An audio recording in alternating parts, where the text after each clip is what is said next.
over here. How are you doing? You've been playing Edward Cullen now for 4 years. Can you talk about the journey that he's taken through the series that you've taken with him, and also for yourself personally, what kind of road you've had that Twilight's changed with your life?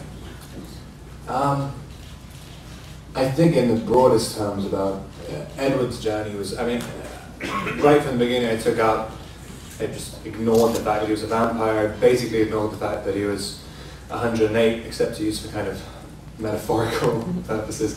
And you're just left with a kind of troubled teenager who, and it's a really simple story of him getting content with himself. I mean, and he gets content by finding a woman and having a child, which is like, I guess how a lot of kind of troubled guys kind of balance themselves out.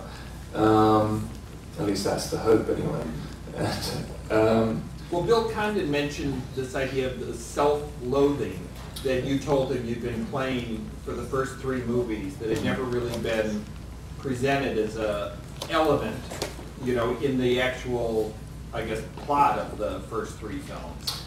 Yeah, I mean, I thought that would be the key ingredient to Edward's character. I mean, he's a 108-year-old guy who's never achieved anything he's wanted to achieve. I mean, he's been he's been stuck in adolescence. I mean, when you're an adolescent, you think you think nothing is given to you. I mean, you think everything's unfair, blah, blah, blah, and he's been living like that for 100 years. So, I mean, it's, you know, you'd eventually get to the point of desperation.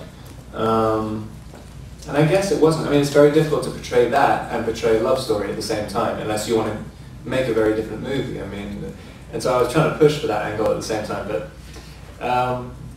and it's funny, but Bill was the first person to say, like, I want to put this at the forefront, because Breaking Dawn is probably the happiest Edward's been in the whole series. So it's like the wrong moment to use it. But we did a couple of flashback scenes and stuff like that, which kind of reflect his anger, I guess, when he first turned into a vampire. And then for your own personal journey these past 4 years, with what this role's done with you? I guess just presented, like, I mean, a whole variety of obstacles in terms of trying to grow and figure out who you want to be, and it's, you know, it's like having a very complicated maze to go through, and you're also being propelled by some kind of jet as well, and trying to figure out how to go through a maze at the same time. And I still kind of feel like it hasn't really slowed down. I'm still trying to figure out where I'm at. But it's been fun, and you kind of, you know, it's totally bizarre to me. I mean, I didn't even, I mean, I've said it for years now, I didn't even know if I was going to continue acting before this happened, and now I have much more of a drive and passion for it than I ever did before. So. Rob, the music is so important to these movies. What's on your iPod right now? Any particular songs on your playlist?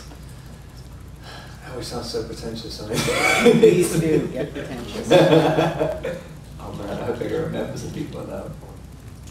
There's this band called Pato, like this 70s band, which I really like, and a pianist called Armin Jamal. I can't remember anyone else. I'm going to have to look those up because I don't know how to spell it. That's so stupid. And Katy Perry. Rob, can you talk a little bit about your last moments of, over here? Hi. Can you talk a little bit about your last moments of ever playing Edward? We heard it was in the woods, and then Christian made a great joke, and also about the scene where you finally turn her. She made a great joke in the woods. They should have picked She ran off. Jacob. She ran off, and so they should have picked Jacob. After yeah. Oh, she's done that throughout the whole series.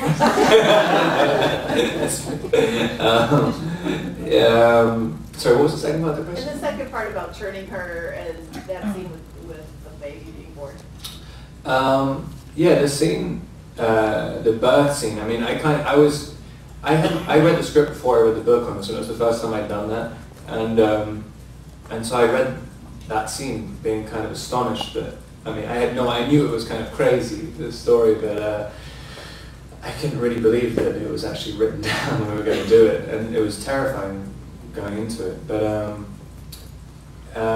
it ended up being this kind of, I don't know, it was one of the most incredible scenes to do in this movie. I mean, there's definitely a kind of R-rated, or maybe NC-17 rated version of a few scenes in this movie. But it was just incredible to do that. Like after having, because of the violence and stuff in it, it gave you a lot of freedom in the scene, and having every character so desperate, it became something very, very different. I mean, especially for Edward, who's always held back, and he's a pacifist, he's very objective and logical about everything. To do this thing when you're suddenly playing Edward stuck between a kind of emaciated dummy's legs churning through a placenta and getting cream cheese all over your face and and strawberry jam, and then pulling out a 3-week-old baby afterwards with a wig on. It's like something out of a Benoit movie or something. In your last moments of playing Edward, what was that like for you? I mean, the very last moments I was in St. Thomas in the Caribbean, just on the beach. It was kind of incredible. It was like the only time I'd ever experienced anything like that in a Twilight movie. But I think the last scene with everyone, it was kind of horrible because it was freezing cold. It was after 2 weeks of night shoots, and I think everyone just sort of scarfed afterwards. Like, okay, that's the end of Twilight, and it was 5 in the morning. It was freezing cold and pouring with rain, and it's like, at least it was kind of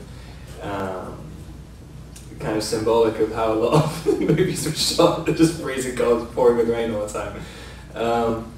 But yeah, we kind of. I mean, it still hasn't really. It doesn't really feel like the end of it yet. Because the press tours become so huge, and you're always being asked about it all the time. It really feels like this feels like part of the process to me of making the movies. And so until the last one's released, I don't really feel like I've finalized anything.